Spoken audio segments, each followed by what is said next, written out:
An original podcast from podlatino.com.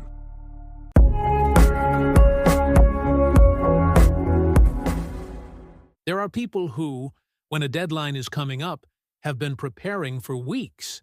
They have everything written down, the steps planned out, the details reviewed.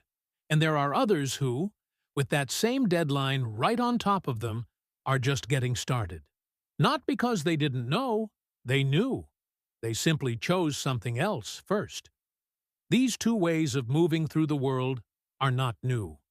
They are old enough to have lived inside fables, and one of the most famous stories captures them with a precision that still feels surprising today.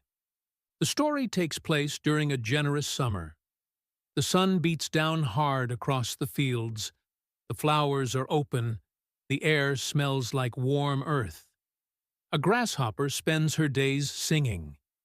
It is not that she is careless by nature, or that she does not know what she is doing. It is that summer feels like reason enough to be right there, on that branch, making music. For her, that moment makes complete sense. Not far away, an ant is working. She has been going back and forth since early morning. She carries pieces of food much larger than herself. She brings them to the colony, arranges them carefully, and goes back out. She does this without stopping, every single day, never skipping one. Not because she has energy to spare, but because she has a clear calculation in her head. Summer is not going to last. Winter will come. And when it does, food will be hard to find. One day, the grasshopper approaches the ant and watches her for a moment. All that effort under such a bright sun strikes her as a little absurd. She asks why the ant works so hard when there is so much to enjoy. The ant does not respond with contempt, but she does not stop either.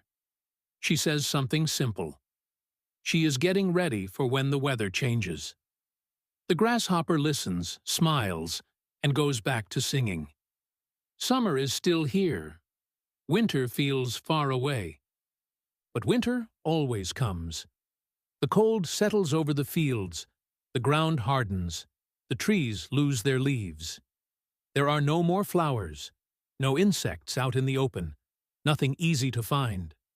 The grasshopper, hungry and cold, goes looking for the ant. She asks for food, for shelter, for help. The ant looks at her from the entrance of the colony. She asks what the grasshopper was doing all summer. The grasshopper says she was singing. And the ant closes the door. That is the most familiar version of the story. Straightforward, without much room for nuance. The one that leaves little doubt about who did things right. But there is something about that final scene that sits uncomfortably, and that discomfort is not a misreading. It is part of what makes this fable still worth thinking about today. The story is attributed to Aesop, the Greek storyteller whose very existence carries more legend than verified history. He is believed to have lived around the 6th century before Christ, possibly in the region of Phrygia, or somewhere in the eastern Mediterranean. His fables, if they were truly his, did not survive in his own handwriting. They were gathered, rewritten, and passed on by others across the centuries. In those early versions, the story of the grasshopper and the ant already appeared as a clear example of why thinking ahead matters. Centuries later, the Roman writer Phaedrus returned to it and adapted it in Latin.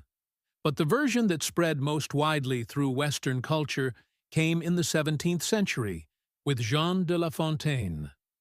This French poet took the ancient fables and turned them into elegant poems, full of rhythm and wit, sophisticated enough to become popular among the readers of his time. His grasshopper and his ant became the model many of us recognize, one who sings without saving, one who saves without stopping. Over time, the story traveled across cultures and kept taking new shapes. In some versions, the ant offers the grasshopper a small amount of help. In others, the grasshopper accepts the lesson and promises to change. In others, the story ends exactly as it does in the classic version, with no concessions. Each culture adjusted it according to what it wanted to say, what it wanted to teach, or what felt most honest about the way life actually works. What no version managed to avoid is the tension the fable carries inside it. Because the grasshopper is not foolish. She knows winter exists. She knows time passes. But she chooses song. She chooses the present. And read carefully, that is not so simple to condemn. The problem is not that she enjoys herself. The problem is that she enjoys herself without any calculation, without saving anything, without preparing at all. And when the hard moment arrives, she has nothing to meet it with. The ant, for her part, is not perfect either. She works with admirable discipline, but in the harshest version of the story, she closes the door on someone who is suffering. She may have her reasons. She may not have enough for both of them. She may feel that helping would be unfair to her own sacrifice, but that final scene leaves a question hanging that the fable never answers. How much can our own hard work justify turning away from someone else in need? That tension is what keeps the story alive. Not because it offers a clean answer, but because it raises something we are still negotiating every day. How much time we spend on what we love to do versus what it would serve us to do. When to prepare and when to simply be present. How much we think about the future without losing the present along the way. Some people are very much like the ant. They work, they save, they plan, they allow themselves almost nothing that cannot be justified. And sometimes they reach winter with everything in order, but with the feeling that they did not enjoy a single day of summer. Some people are very much like the grasshopper. They live in the moment, they enjoy what is in front of them, they do not worry much about what is coming. And sometimes they reach the hard moment with nothing in place to face it. Most of us, honestly, are not completely one or the other. We are both at different points in our lives. Sometimes we save and plan ahead.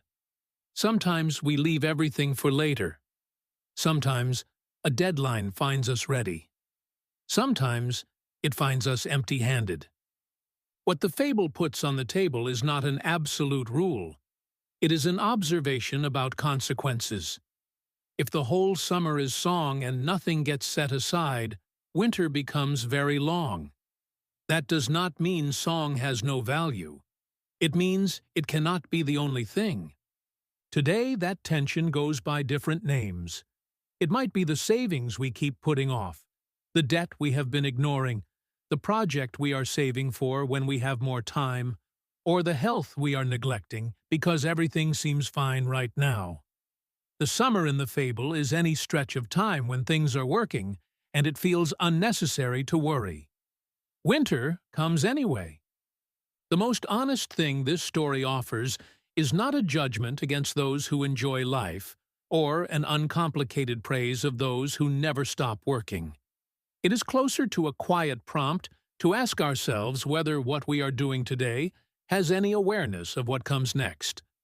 No one needs to become an ant, but counting on summer lasting forever is not really a plan.